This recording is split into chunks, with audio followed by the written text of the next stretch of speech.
Hola, hola, bienvenidos a un nuevo episodio del Lado B del Conocimiento, tu podcast de análisis de textos filosóficos y científicos. Yo soy Alexander Rivera y hoy me va a acompañar Iván Toribio. ¿Cómo estás, Iván? Buenos días, Alex. Bueno, este día abordaremos un relevante texto de Boaventura respecto a las epistemologías del sur y bueno, ojalá lo disfruten nuestros oyentes.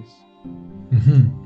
En efecto, en el episodio anterior, el episodio 3, vimos una construcción, vimos también cómo esta construcción de la modernidad, del paradigma moderno, tuvo una crisis y ha empezado a ser reemplazada por un nuevo paradigma de racionalidad, a su decir, de Boaventura, con las características que explicamos en el capítulo anterior, que de hecho, si desean escucharlos, los episodios están en Spotify, están en Evox, también están en Spreaker y YouTube. Y en este episodio, el episodio cuarto, vamos a terminar de abordar el pensamiento de Boaventura, que vamos a tratar de complementar con lo dicho anteriormente, porque en este episodio vamos a ocuparnos de las ideas escritas en un texto titulado Más allá del pensamiento abisal, de las líneas globales a la ecología de saberes, que originalmente ha sido presentada como ponencia en una universidad de Nueva York y ha sido publicada en español en las Epistemologías del Sur, Perspectivas, editadas por Boaventura en 2014.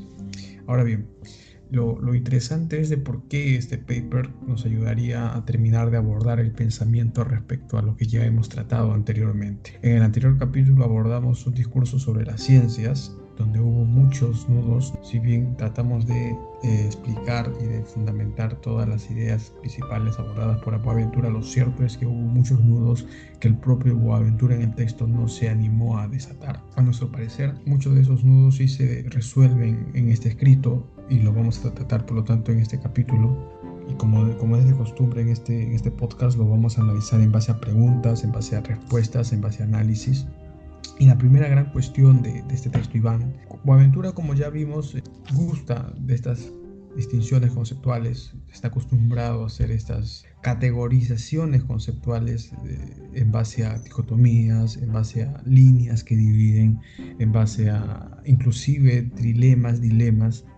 En este caso nos trae uno un tanto diferente respecto a lo que vimos en un discurso sobre las ciencias. Y Boaventura distingue entre, en primer lugar, entre una cuestión de una dicotomía entre violencia y apropiación y otra dicotomía entre regulación y emancipación, que según él es el eje del pensamiento moderno en general. Pero luego trae a colación de que este eje, esta distinción que es el eje político del pensamiento moderno, trae líneas abisales, ¿no? Tanto en el derecho como en el conocimiento científico. Y en el conocimiento científico, donde nos vamos a centrar, trae una línea abisal por un lado, una dicotomía entre verdad y falsedad científica, donde esta división empieza a rechazar la metafísica filosófica y religiosa. Y por otro lado, de la línea abisal, en el lado oculto, en el lado que no se ve, se dejan de lado los conocimientos que no se pueden dividir entre físicos y metafísicos, entre científicos y metafísicos, como son los conocimientos no occidentales. Ahora bien, esta distinción, esta caracterización de Boaventura por un lado, en el lado visible del pensamiento occidental entre ciencia y no ciencia, o sea, filosofía y religión, y por otro lado, este ocultamiento del pensamiento no occidental, ¿es adecuado? ¿Qué te parece? ¿Qué idea tienes sobre esto, Iván? Bueno, tengo tres grupos de impresiones, ¿no? Ujú. La primera impresión, que tal vez tú la has sentido y en efecto la comentas, es que sí se siente en Boaventura un esquema muy cargado de conceptos, yo creo que hasta el extremo, Ujú. no, la lectura incluso la hace difícil. Es, Ujú. por ejemplo, hay una gran distancia entre la lectura que uno tiene, por ejemplo, de textos de Bunge, de Exacto. Mosterín, de Moulines o de otros filósofos de esa escuela analítica, a comparación de Boaventura, que sí, pues tiene un enfoque continental muy marcado y en efecto, hasta cierto punto hace que la lectura sea bastante difícil, espesa, pero bueno, sin perjuicio de que esté también cargado de ideas, ¿no? En segundo lugar, y bueno, yendo al fondo, que es lo más importante, al margen de esta recarga conceptual de Boaventura, que si bien lastima un poco la lectura lineal, yo creo que en el fondo trata de generar solamente riqueza conceptual para ilustrar su punto, ¿no? O todos los puntos que él propone respecto a su epistemología del sur, ¿no? Bueno, en segundo lugar, naturalmente me ha parecido bastante familiar y bastante sustentatoria la posición de Boaventura. Del momento en que este debate yo ya lo había seguido, no en el ámbito europeo, sino en el ámbito local. En el ámbito local, como ya habíamos conversado en una anterior ocasión, con relación a la filosofía inca, ¿no? Pero bueno, ahorita retomaremos ese punto, si ahora o más adelante, respecto a la filosofía inca. Pero bueno, por ejemplo, hay filósofos también que, por ejemplo, no me han dado espacio a reflexionar sobre pensamientos heterogéneos o pensamientos alternativos. Desde el momento en que filósofos como la talla, como filósofos como Jesús Mosterín, que cuando, por ejemplo, hace su introducción al segundo tomo de su Historia de la Filosofía respecto a la filosofía oriental antigua, él de entrada, sin ningún tipo de distinción o ningún tipo de punto aparte, señala de que la filosofía nace en el siglo VI a.C. simultáneamente en 3 puntos, dice, en Grecia, en China y en la India. O sea, con eso él, de entrada, ni siquiera se toma la molestia de entrar en un debate respecto a si lo que se hizo en China o en la India es filosofía o no, porque él, gran conocedor de la filosofía oriental, siendo la China y la India, sobre todo, sobre la que ha escrito bastantes libros, me da la impresión de que para él no es un verdadero debate. Es más, siendo él tan colérico como es en sus conferencias, en sus ponencias, me da la impresión de que si una persona le preguntase eso, profesor Mosterín, ¿es filosofía lo que se hizo en China o es filosofía? Ya me imagino una respuesta iracunda, como se ha enfrentado con varios de los ponentes, con los que siempre tiene conversaciones sobre diversos temas de filosofía y la ciencia. Pero bueno, ese es un punto de vista, y en ese sentido yo creo de que lo que plantea Boaventura, claro, él lo hace desde el lado de los perdedores, ¿no? Del lado de los perdedores, del lado de los oprimidos, porque naturalmente los que están del otro lado de la línea, como él señala, no, naturalmente, o no se toman la molestia de reflexionar sobre el tema, o si lo hacen considerando como inferior o epistemológicamente por abajo a los que están en la otra línea, ¿no? En ese sentido, yo creo que sí se puede rescatar mucho de la reflexión que ha iniciado Boaventura en ese texto de Epistemología del Sur, sobre todo porque hay mucho que aplicar de ello al ámbito local, ¿no? Nuestro ámbito, en nuestro medio, está muy partida la opinión, porque hay 2 escuelas básicamente respecto al pensamiento reflexivo local. Bueno, yo sí estoy de acuerdo desde el punto de vista de la moral y de la política, o sea, desde el punto de vista de la reflexión práctica.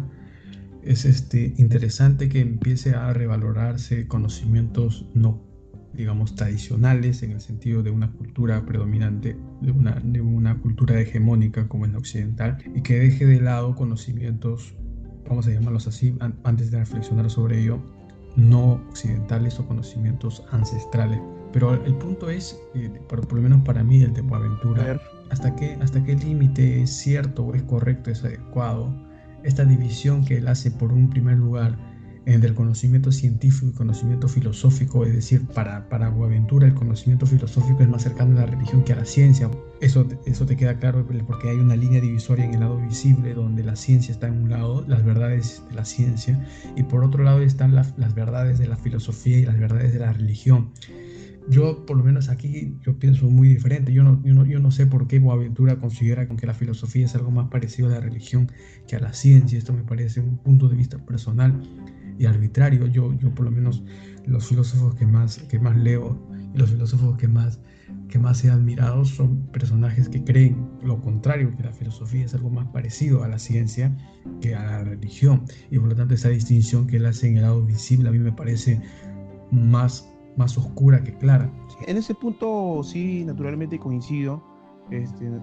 Yo creo que desgasta el debate o hace que se desvíe si justamente empezamos a usar o tratamos de aceptar y aplicar las categorías planteadas por Boaventura. En efecto, son muy numerosas y hasta cierto punto innecesarias. Claro. Bueno, creo que concluimos de manera coincidente de que Boaventura, si bien coherente en el sentido de reivindicar o digamos de eliminar estos prejuicios, o de tratar de eliminar estos prejuicios del pensamiento occidental respecto a toda la cultura no occidental. Lo cierto es que utiliza distinciones sobresaturadas, entrando ya a otro punto, aparte de esta cartografía conceptual que hace, tiene una idea de que la justicia social, la reivindicación de los oprimidos, solamente se puede hacer si es que hay una justicia cognitiva. No es posible que haya una justicia para los olvidados, para eso decir, si es que no empezamos a regularizar sus prácticas cognitivas. Ahora, y eso tiene que ser así para Boaventura, porque los conocimientos solamente no son valorados por su validez abstracta, sino por su impacto en la vida práctica. Acá hay dos tipos de cuestiones, por lo tanto.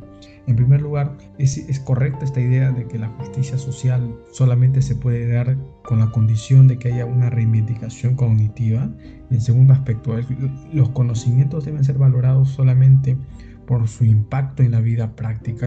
Lo que a mí me da la impresión de que ahí, con cierta razón, Boaventura trata de resaltar algo que naturalmente otros filósofos no han pretendido resaltar, sea porque, bueno, o la pluma está vendida o pues simplemente no les interesa. Y me refiero a lo siguiente: en efecto, el desarrollo del pensamiento en el ámbito occidental no solo ha tenido consecuencias en el ámbito del pensamiento, se ha plasmado en imperialismo, se ha plasmado en luchas, se ha plasmado en colonias, se ha plasmado muchas veces en invasiones, se ha plasmado en eliminación completa de culturas ancestrales, se ha plasmado, por ejemplo, en antiecologismo. Hay muchas cuestiones que nosotros vemos en el día a día y de que su origen ha sido teórico, o sea, su origen ha venido desde el ámbito del pensamiento hegemónico, ¿no? En todo caso, si tomamos en consideración ello, yo creo que tendría sentido plantear algunas cosas del momento en que los cambios en la práctica o los cambios en la vida real no se van a poder dar si todavía no se producen, o si no se producen cambios desde el ámbito del pensamiento mismo, ¿no?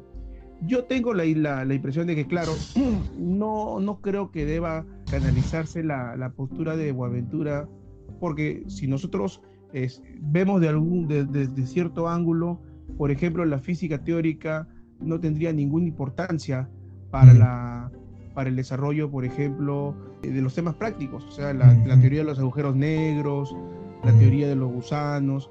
O sea, la cuestión está en que esto en realidad no tendría ninguna relevancia en el ámbito práctico, pero bueno, al margen de esos detalles, yo considero que tal vez tratando de buscarle algún sentido correcto o aplicable a la idea de Boaventura, es que tal vez debemos considerar de que para él el pensamiento se ha plasmado en una serie de estructuras reales de la sociedad, y que, bueno, si justamente queremos cambiar estas estructuras, debemos también hacer el cambio en las líneas de pensamiento, ¿no? Bueno, creo que en primer lugar debería quedar claro, por lo menos en un inicio, qué concepto de justicia maneja Boaventura. Y no sé tú, pero yo no he encontrado un concepto de Boaventura de justicia, por lo menos en la parte que él escribe.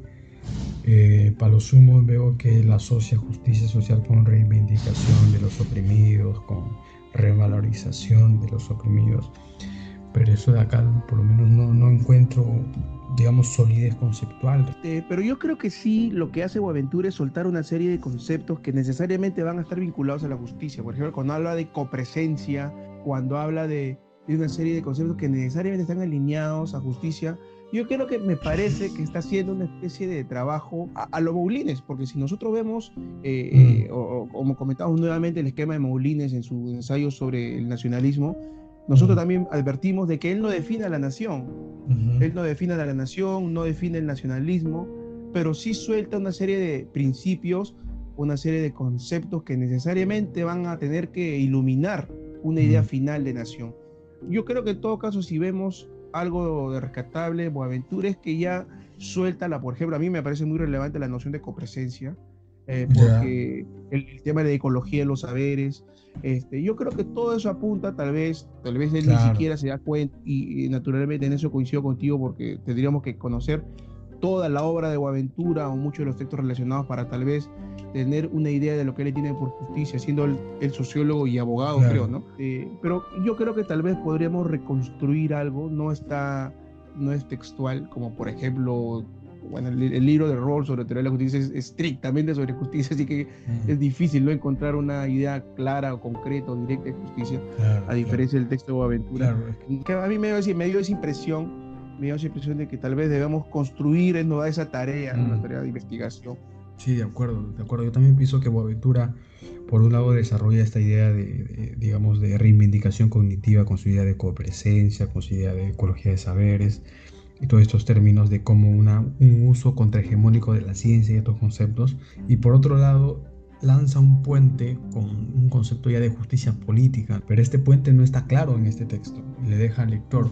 Puede ser que ya sea algo supuesto en un texto anterior, pero lo más probable es lo que tú dices, de que sea un puente aún por visibilizar en textos posteriores, porque él mismo considera que es un proyecto aún esto de aquí. Ahora, sobre el punto ya digamos, de asumir de que los conocimientos deben ser valorados por su impacto en la vida, y no de la vida de cualquiera, sino de la vida de los oprimidos, yo acá tengo cierta duda, por lo menos empírica, de cuáles, digamos, cómo valoran el conocimiento las personas ligadas a la ciencia, por ejemplo. Desde luego que Boaventura acá puede replicar de que a él no le importa cómo valoran la ciencia los científicos, sino cómo valoran la ciencia los oprimidos.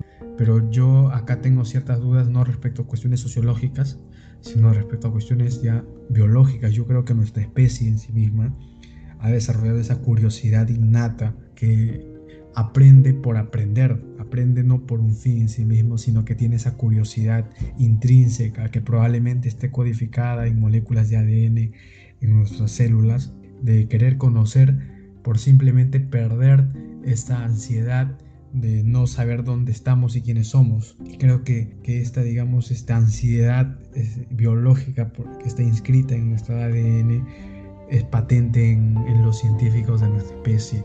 Actualmente, con nuestras dos grandes teorías físicas, que es la teoría de la relatividad y la mecánica cuántica, podemos explicar casi todo.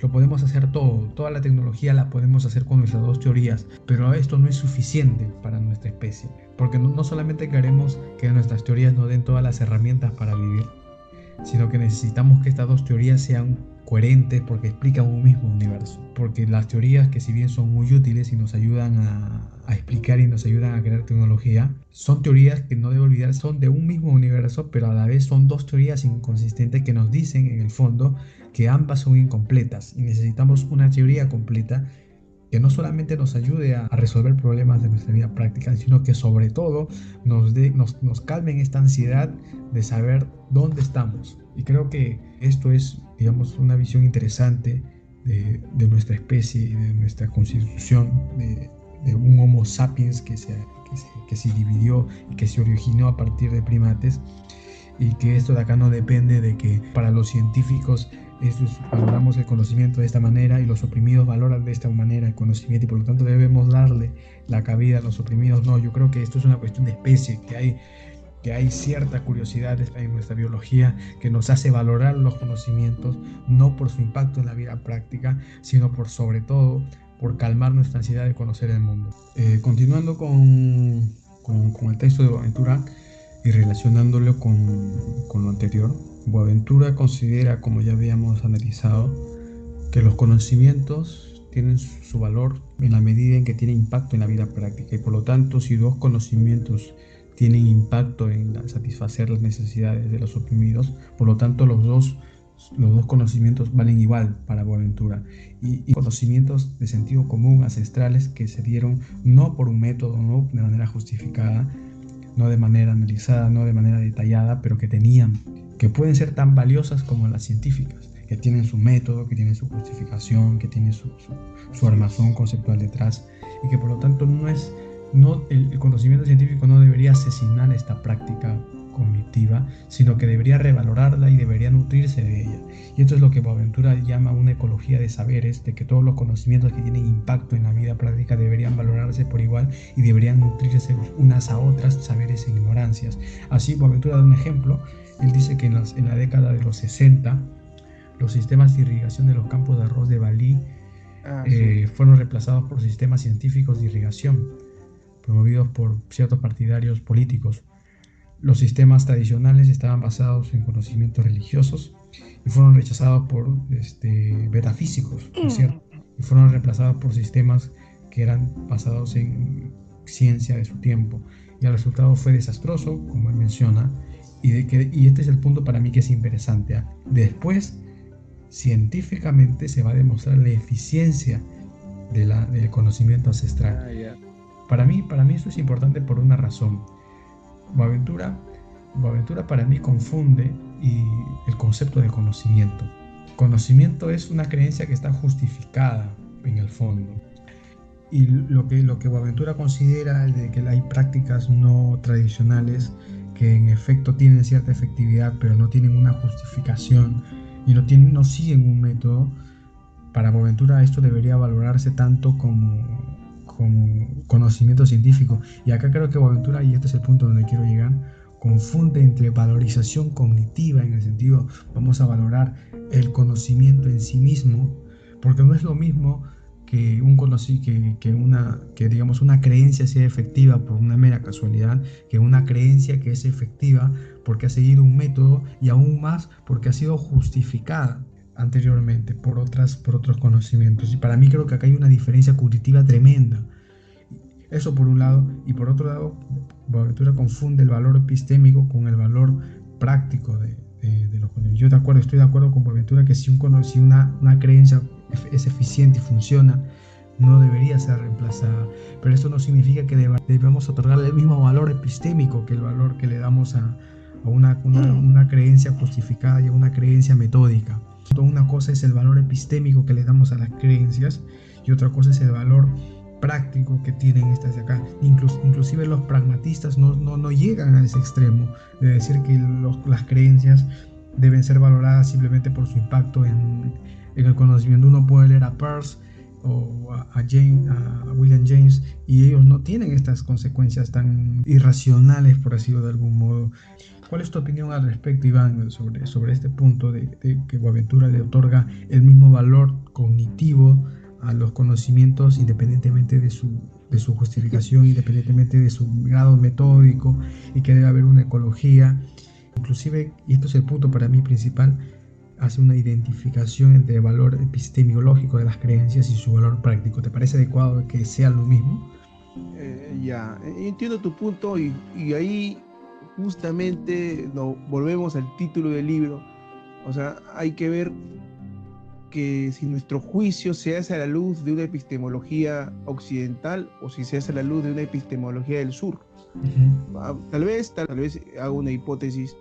Boaventura lo que podría decir es que, bueno, es que el juicio que planteas lo haces a partir de la epistemología contemporánea, la occidental, la dominante.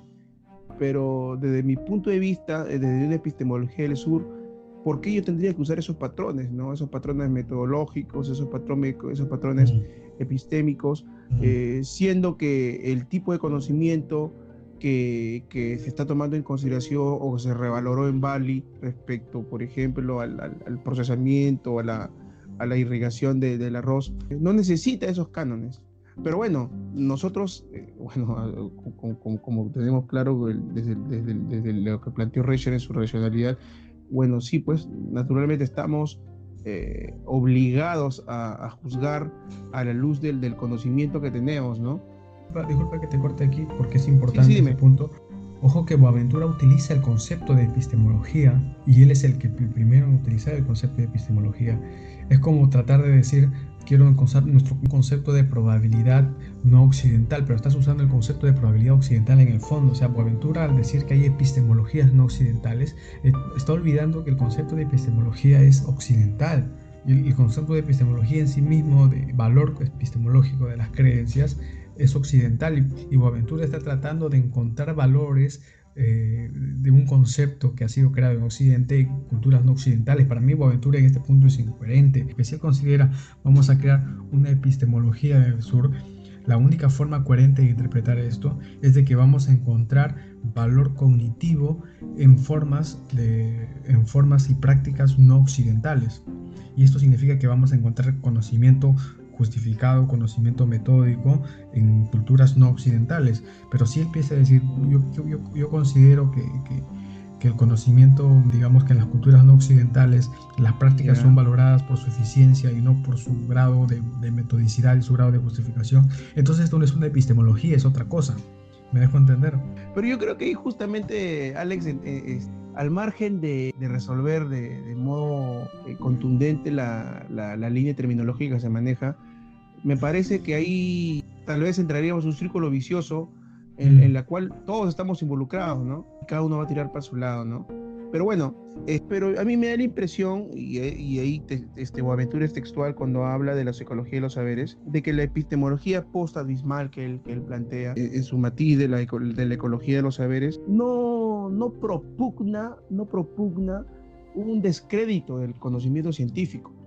Lo que él trata de indicar es de que de acuerdo al contexto y en un ámbito de ecología de los saberes, muchos tipos de conocimiento van a competir por resolver un problema en la vida práctica.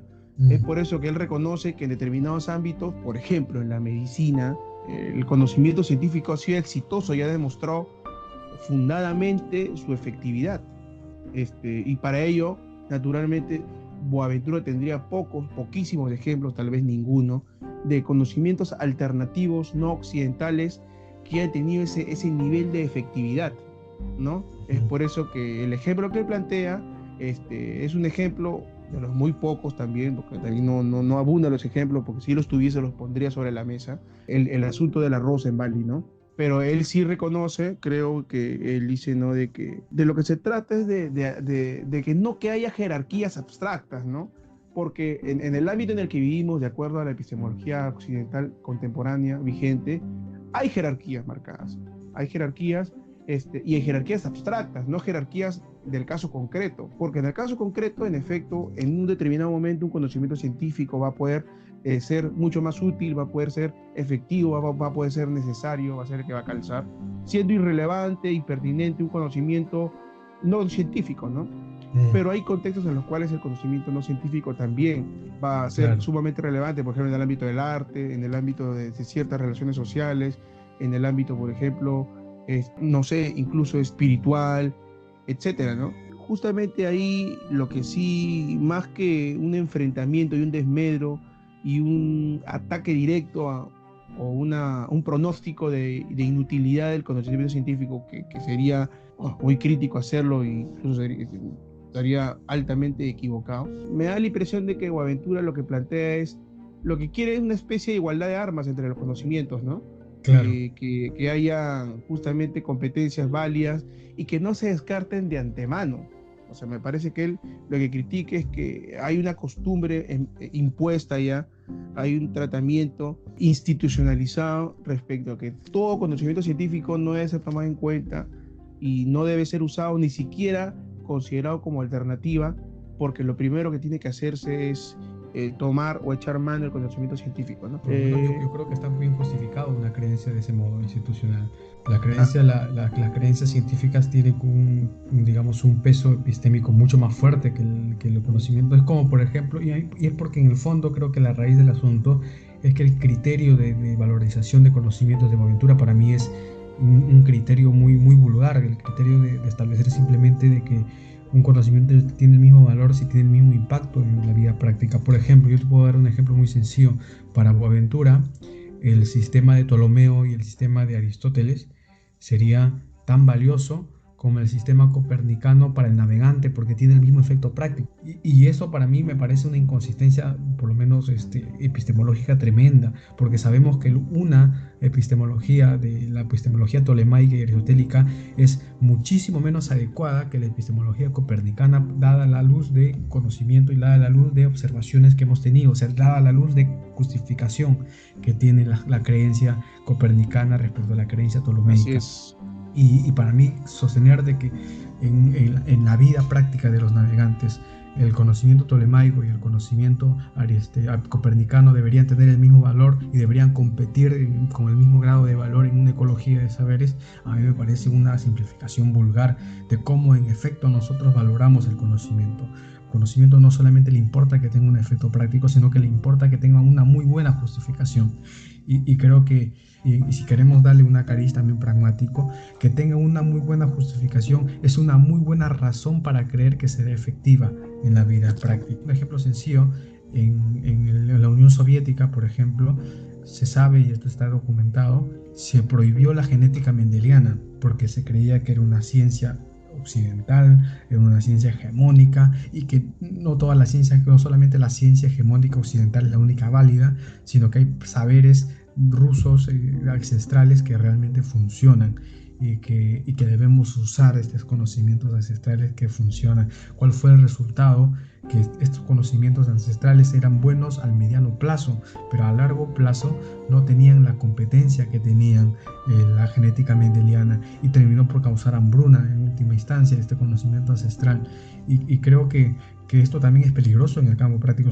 Bueno, esas serían todas las cuestiones que hemos tratado en este episodio, que habíamos mencionado de este texto de línea abisal, de romper esta línea abisal y entrar a una ecología de saberes, a un pensamiento posabisal. Vamos a dejar el texto en el link. Recuerden que estamos en Spotify, estamos en Evox, en Spreaker y también en YouTube. También en fanpage de Facebook, ahí encuentran también todos los textos. Y sin más, el próximo capítulo, Iván, va a ser sobre el concepto de educación científica. Claro, en el próximo podcast yo propongo que toquemos un asunto que tal vez sea relevante porque tiene que ver con el desarrollo tal de los niños en el ámbito de las escuelas, a partir de una dicotomía existente: si deben recibir una educación científica con todo lo que ello trae, es decir, una visión científica de la historia, una visión científica de las ciencias, una visión científica de la religión incluso, ¿no? Una visión científica de las artes plásticas, una visión científica de las actividades manuales, una visión científica de la economía, entre otras materias, y por otro lado un enfoque religioso de las cosas, y qué tanto puede, o qué beneficios o maleficios puede generar una educación religiosa en ese contexto, ¿no? En efecto, ya. Nos vemos en el próximo episodio. Este ha sido el lado B del conocimiento. Un abrazo.